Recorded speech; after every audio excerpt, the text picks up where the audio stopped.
Hey, what's up guys? Welcome back to another video. Got a little bit of a different video today. I've set up a marine tank in my room recently. It's something I've been wanting to do for a long time and just haven't really had the funds or means to do it. So I've set one up recently and I'm just gonna show you a few things of what I've done here and how my setup is actually working, what I've used to rig this whole system up here in my room. It's pretty simple. So basically I've been given a second-hand marine tank in the form of a cube from one of my friends that was kind enough to give me one that he was getting rid of because he's got himself a new one recently, a much bigger one. So he's been kind enough to give me his old marine tank, so I've set this one up in my room. And I just want to show you some of the stuff that I've got here in my marine tank. So this is one of my first specimens that I've got. It's a East Coast rock lobster, what we call a kreef or crayfish here in Durban. And yeah, this guy's pretty big. I'd say he's bigger than 30 centimeters with his tail unraveled. Obviously they make themselves a little bit smaller when they fold their tail in, typically when they're trying to hide in rocks and stuff.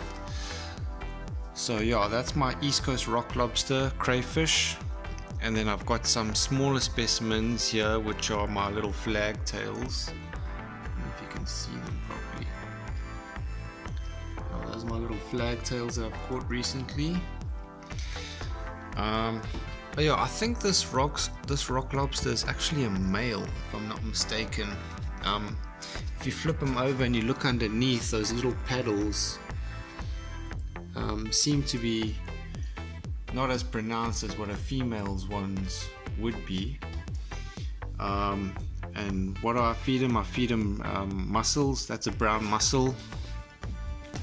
There you can see it over there.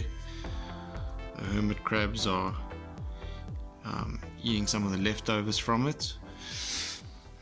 And then I have got another East Coast rock lobster here. This one's a lot more chilled out usually. This one I think is a female, and she's actually got some interesting colorations on her, on those front antennae. Hers ones are they look a lot more purple than the other one, than the other crayfish I just showed you, which looks a lot more orange. And I also do have a snowflake eel in here somewhere, but I think he's hiding.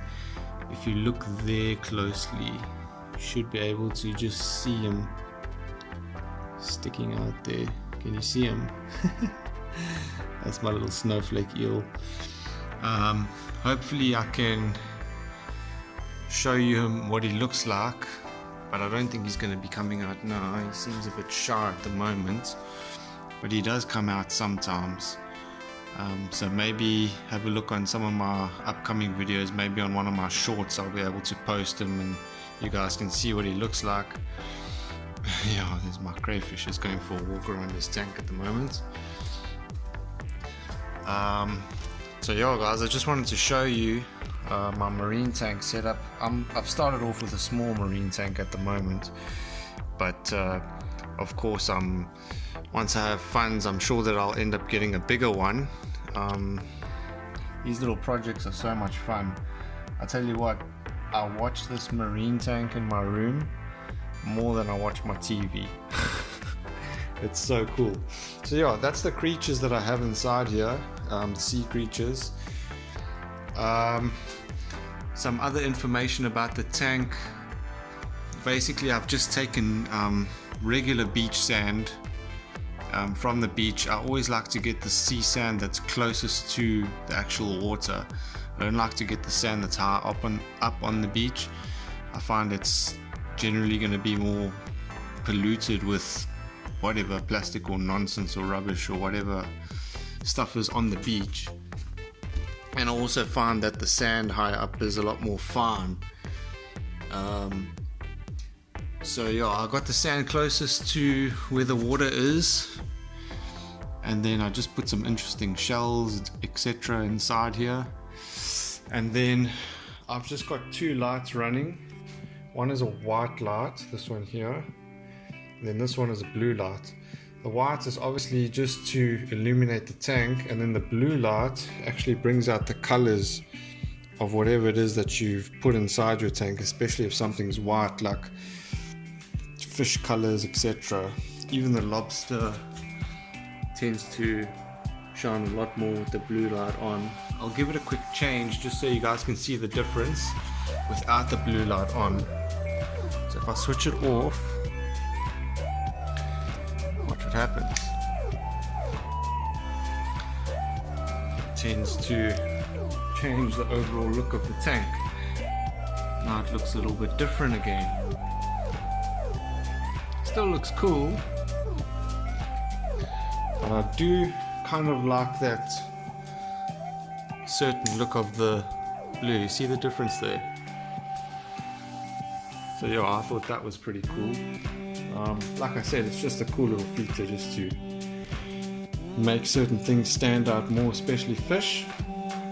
So yeah, my two light bulbs. Then obviously I have, you'll see the water level here doesn't go all the way to the top of the tank, right? So it actually stays at a certain level, and the reason for that is right over here you have the overflow. I don't know if you guys can see that. Try and see if I can show you a better angle. Right, there's the overflow, and this area here at the back here, this is the trickle box. So in the trickle box, from the overflow you have an under over return.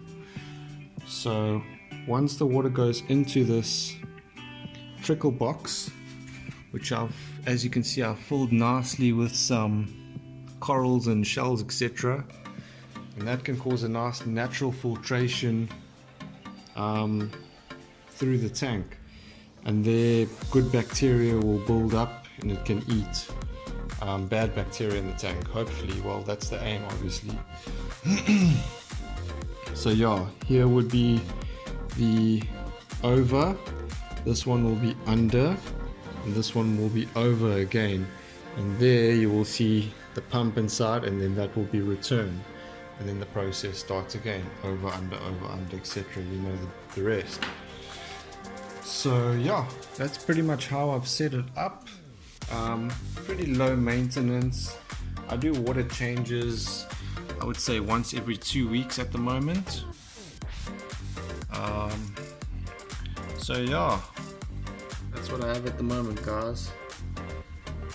I don't want to really overload the tank with too many sea creatures, because I really don't want to have a crash, and by crash I mean all life ceases to exist in the tank because you've contaminated it with a germ or something, because if one animal gets stressed out and there's an infection that breaks out, then the other creatures can die too. So I want to keep it quite minimalistic for now. In fact, I would probably end up taking one or two things out. I might actually release the eel back into the wild. I'm not too sure. I will see how that goes. Or what I'll do is I'll set up another tank. I have one in the garage, and then I'll slowly move some stuff over to that tank. But yeah, basically my idea for this tank was actually just to keep 2 crayfish, or maybe even one biggish crayfish. I really do like these ones, the red ones, local indigenous ones. East Coast rock lobster. Latin would be Panulirus Homarus. And yeah, I'm looking to get one of the blue ones, possibly painted rock lobster, which is one of the blue ones, and then there's another blue one, I think it's called a rainbow rock lobster. I'll see if I can get one of those on one of my dives. The rainbow one actually grows really big, much bigger than these guys. But these guys are really entertaining to watch, eh? So what I feed them is brown mussels, and then also I will give a bit of variation to their diet, like pink prawn now and again, which I buy from I get the pink prawn from my local fishing tackle shop, because they sell that for bait. So yeah. Right guys, so I'm sure I'll do another video in the future if I add or remove anything, or if there's any changes. But yeah, just wanted to show you my new marine tank setup in my room. Thanks for watching. Like,